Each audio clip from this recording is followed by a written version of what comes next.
La cinquième étape dans le processus de création d'une entreprise, c'est la recherche des financements.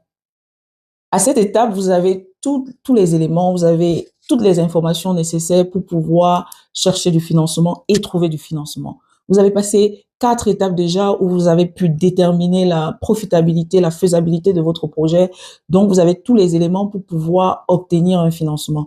Bien évidemment, si vous avez déjà du financement, si vous avez des fonds disponibles, assez de fonds disponibles pour commencer vos opérations, vous n'avez pas besoin de chercher de financement. Mais on sait très souvent que lorsqu'on commence une entreprise, une nouvelle entreprise, le coût de démarrage est parfois élevé et encore ça dépend du type de service ou de produit qu'on compte mettre à la disposition du public. Mais comme je l'ai dit bien avant, il faut bien calculer le coût de démarrage. Très souvent, on pense qu'on a besoin de très peu pour commencer son entreprise, tout simplement parce qu'on n'a pas pris le temps de bien calculer le besoin en fonds de roulement. Et comme je l'ai dit dans une vidéo antérieure, le besoin en fonds de roulement doit être inclus dans le coût de démarrage.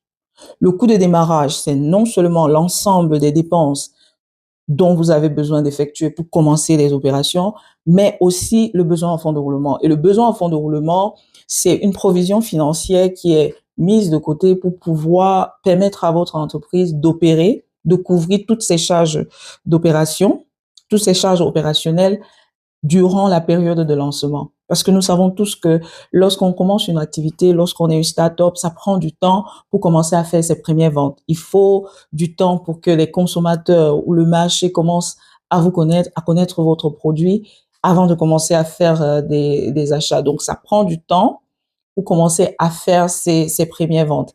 Bien entendu, il y a des exceptions. Il y a des produits ou des services à fort potentiel qui, dès le premier jour, commencent à se vendre, mais c'est très rare.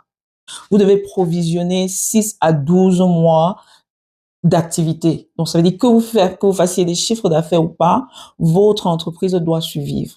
C'est pourquoi vous incorporez ce besoin-là dans votre coût de démarrage. Ce qui peut faire beaucoup, dépendamment de ce dont votre entreprise a besoin tous les mois pour pouvoir opérer, pour pouvoir fonctionner. Donc, c'est important de faire ce calcul-là. Maintenant, quand vous avez défini le coût de démarrage, il faut avoir assez de finances, assez de fonds pour pouvoir couvrir ce coût de démarrage-là. Et il est recommandé de ne pas commencer les activités ou ces opérations lorsqu'on n'a pas assez de fonds pour couvrir son coût de démarrage. Je vois des entrepreneurs qui commencent comme ça sans avoir même la moitié de leur coût de démarrage, mais ce qui est certain, c'est que au bout de quelques mois, ils s'essoufflent. Ils s'essoufflent parce qu'ils n'ont pas assez d'argent pour couvrir les charges opérationnelles de leur entreprise et le résultat, c'est la fermeture des portes. Donc, pour vous rassurer que votre entreprise va subsister et va survivre durant la période de lancement, vous devez avoir la totalité des fonds disponibles. Et à cette étape, vous avez tous les éléments pour pouvoir convaincre soit une banque, une institution financière ou des investisseurs privés de vous accompagner. C'est pourquoi il est important de passer par les premières étapes, les 4 premières étapes. Donc, à l'étape 5, vous êtes convaincu de la faisabilité, de la profitabilité de votre produit. Vous avez des documents écrits qui montrent que vous avez analysé votre projet. Vous avez une feuille de route. Vous avez défini des stratégies et les projections financières se montrent positives. Vous avez tout pour pouvoir convaincre les investisseurs ou les banques à vous accompagner. Et à côté, vous avez déjà enregistré votre entreprise sur le plan légal, vous avez déjà créé un compte bancaire. Et lorsque vous cherchez du financement, vous pouvez vous adresser aux banques, aux institutions financières, et ils vont vous demander les éléments sur votre projet, ils vont sûrement vous demander un business plan, et vous serez en même de les convaincre parce que vous avez déjà fait un travail en amont. Vous pouvez aussi faire appel aux investisseurs privés qui sont des personnes qui ont assez d'argent, qui ont de la liquidité et qui cherchent des projets porteurs, des projets profitables pour investir et en retour recevoir des actions et des dividendes à la fin de chaque exercice. Et là, vous devez encore utiliser vos analyses que vous avez fait en amont, votre business plan pour les convaincre. Et vos investisseurs, les investisseurs peuvent être aussi les membres de votre famille ou des amis.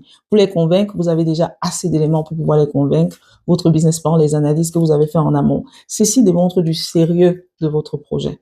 L'autre option qui est pas très disponible pour tout type d'entreprise, ce sont les subventions. Les subventions généralement sont offertes à des à des projets, pour des projets ou des entreprises qui opèrent dans des secteurs ou sur des secteurs bien spécifiques.